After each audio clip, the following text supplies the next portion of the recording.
Hey guys, welcome to another Your Tech Report video, and today we're going hands-on, walls-on, with one of the most awesome televisions I have ever experienced in my life, and it's from LG.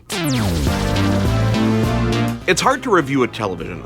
It's one of the most difficult things I've ever had to do in my life. I tried this with a Panasonic a couple years ago, and I just couldn't do it. I just didn't know how to properly illustrate the quality of a television, how to talk about the explanation about the television, how to really, go into details about a TV. So this is gonna be a different kind of review. I've had this LG television for about a week now. Let's look at the TV together, shall we? So this is the LG OLED 55C 8PUA. There's lots of variations of this television. This is a 55-inch version. It comes in a 55 and a 65. Depending on your country, depending on what market you're in, what store you're going to, this television comes in different shapes and sizes, but they all include this incredible OLED display that completely blew my mind. Let's talk about the package itself. The TV itself is ultra thin on the top, in the middle, kind of along the sides, and it has a little kind of hump in the middle section here that extrudes in the back. So when you're on a stand, it's a beautiful thin TV. When it's on a wall, it's not a very heavy television. So it does fit in quite nicely in any room. And as you can see here on the wall is that there's very little bezel around this display. Now, if you're wondering what this little dot is that's hovering around the display, this is the actual remote. So take a look for a second here. This is the LG remote. It's a smart remote that comes with this television. It features, some convenience buttons. You got a Netflix button over here. You've got an Amazon button. You've got your source input over here as well. You've got a jog wheel which lets you kind of roll up and down. And as you can see on the screen behind me, when you kind of roll up and down, you can see it actually takes different shapes. So I'm scrolling up and down. So you got the jog wheel. Very ergonomic remote. It's, comfortable in the hand, but it features this kind of like mouse pointer, which is really, really neat in a television, and it's actually pretty accurate. I've had other televisions and projectors and stuff try this, but it was kind of hard to really place yourself on the screen. This one is actually pretty easy. So when I go to the home screen, for example, this is the menu that pops up. Now, this is based on WebOS. WebOS, if you remember, came to us originally from Palm. So they've now incorporated this into the television. I don't have live TV set up here, so let's go through some of the options we have here. So really navigating with the controller in your hand isn't that difficult. You can easily click on things. It's not very complicated. Let's go to Netflix here. Okay, I tend to like looking for Marvel stuff. This is a pretty good movie to see different elements of 4K in action. Now, overall, the navigation on the whole menu system on this device is very, very intuitive. As you can see, you can use the scroll wheel on the remote if you want. You can scroll up and down, or you can just do the pointer thing, and you can point to where you want on the screen and pick your different channels. You could actually customize these channels that appear on the bottom, so you choose what appears there and what is frequently used.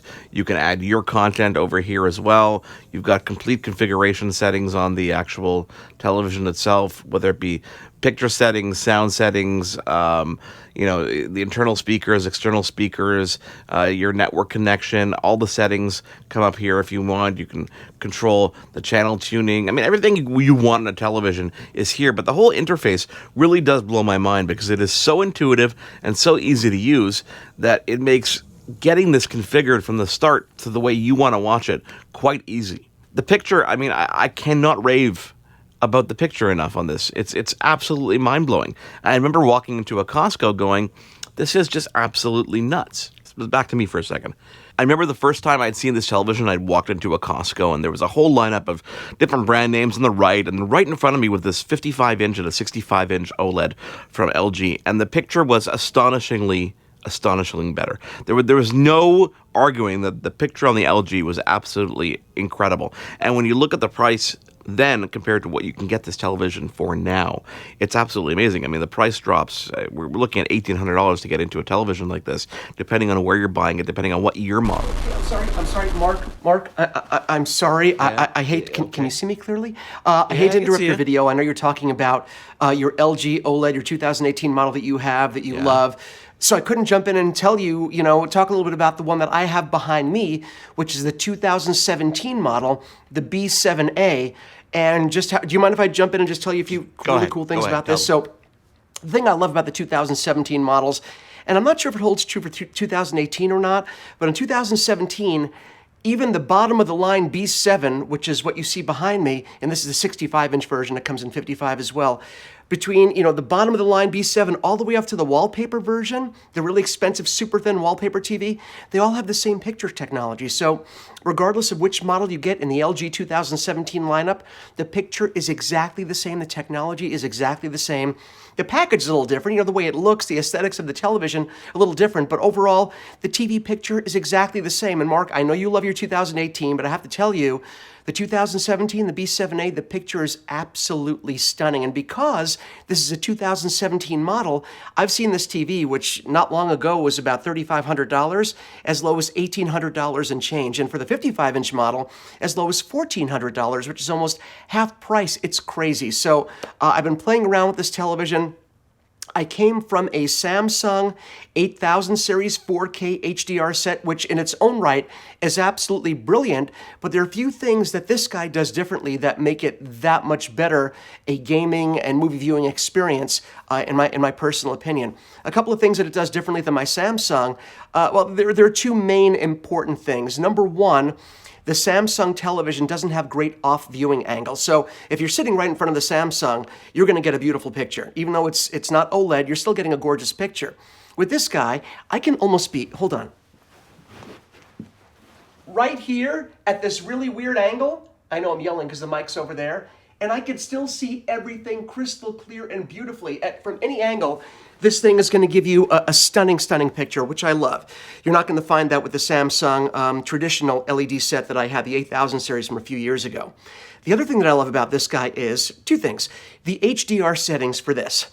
On my old Samsung television, I have certain settings that I want for HDR gaming and movie watching that I wouldn't necessarily use for my everyday television watching. And that's because when you're watching content that has HDR, which is high dynamic range, you're supposed to have your backlighting, or in this case, the OLED lighting, all the way up to the maximum in order to experience that great contrast. However, if you're watching a non-HDR piece of content, that's going to be way too bright. So with my old Samsung set, depending on what I was watching, I'd have to go into settings and change my picture profile. Oh, I'm gaming in HDR today. I better change the setting. Oh, I'm watching regular sports on regular television. Better change the setting. Well, with this guy, the B7 automatically, and your set as well, Mark, and all the LG OLED sets do this now. When I'm watching regular television with my regular settings, they look great. As soon as I put on a piece of HDR content, it automatically switches to HDR mode into one of the preset HDR modes that I can choose and then customize to my liking. So I don't have to grab the remote and change it when I go to an HDR piece of content or gaming. The television does it for me, and it looks absolutely stunning. So a little trick I wanted to give you before I turn the video back over to you, Mark, is I want to show you guys how to make sure that, you have all the settings so the TV is ready to show you full 4K HDR, because out of the box, mine did not come with this activated. So I was wondering when I went to my Xbox One X settings, it showed that I didn't have all the features for 4K HDR because I didn't activate it on the television. So let me switch sides and I'll show you exactly how to do that with the magic remote. I love this thing. It's like a virtual pointer. Okay, hold on. Okay, so here I am. I'm using the magic remote, which I told you turns this remote into a virtual pointer. It's really, really cool. Let me go to the settings button on the remote, which looks like a little gear, and you'll see this row come up here. You go all the way down, go to all settings, and then it's going to bring up different things. Now you're going to go to general. See over here, I'm going to click to general. I'm going to do that. And then I'm going to go down. I'm going to scroll down to HDMI Ultra HD Deep Color. I'm going to click on that. Now you'll see that I have it on for 1, because that's the only input that I'm using on the back of this television right now. If I had other things plugged in to the different HDMI inputs on this set, I'd have to manually tell it to allow the Ultra HD settings on all of these HDMI inputs. But since I use a receiver and everything goes through the receiver and then have one output going to the television, I only use HDMI 1. And you'll see that I have it activated on to get the best 4K and to activate basically HDR settings. Now, again, out of the box, mine did not come with this activated. So while you're gaming, while you're watching movies, if you don't see that HDR logo on the upper right-hand side pop up when HDR content comes on, it's probably because you didn't go into your settings and then general and then your HDMI. Let's go back to that, what it is one more time so you'll see it here. It is HDMI Ultra HD Deep Color. That's what you want to click. And make sure whatever input you're using, this is on. In fact, whatever input you're using, you should always have this on for all of them. That way you don't have to think about it. So if you're having trouble getting HDR and full 4K on your set, go and check this out and make sure that this one switch is in the on position. Okay, so there you go. I'm sorry, I didn't mean to hijack your video, Mark. By the way, you're doing a great job. Please continue. I just wanted to chime in because I'm all excited about my LG OLED set. And now, go back to, whatever you were doing. Thank you, Mitchell. Everybody, Mitchell Whitfield, everybody, here on your tech report. By the way, I think you have something right there on your... Yeah, you got it. Okay, gotcha. Thanks. So as I said, this is available in a 55-inch model. It's available in a 65-inch model. Again, various serial numbers and model numbers depending on where you're buying it. US, Canada, Costco. Everybody has their own kind of brand. But this is the 55-inch OLED from LG. It is absolutely, as of recording this video right now, one of the best pictures I've ever seen on a television in my life. I do not know what I'm going to do when they take this back from me because this is a loaner device. An incredible television from LG, and we cannot wait to see the 65-inch model, and I cannot wait to go and buy one for myself. If you like this video, give us a thumbs up, and don't forget to subscribe to the channel. If you are not already subscribed, you'll get more videos like this in your inbox, and if you hit that notification bell, you'll know right away when we have very cool stuff, including new videos and giveaways. Thank you for watching. We will see you on the next video. I'm going to go watch the end of Doctor Strange here. Want to join me? Let's do that.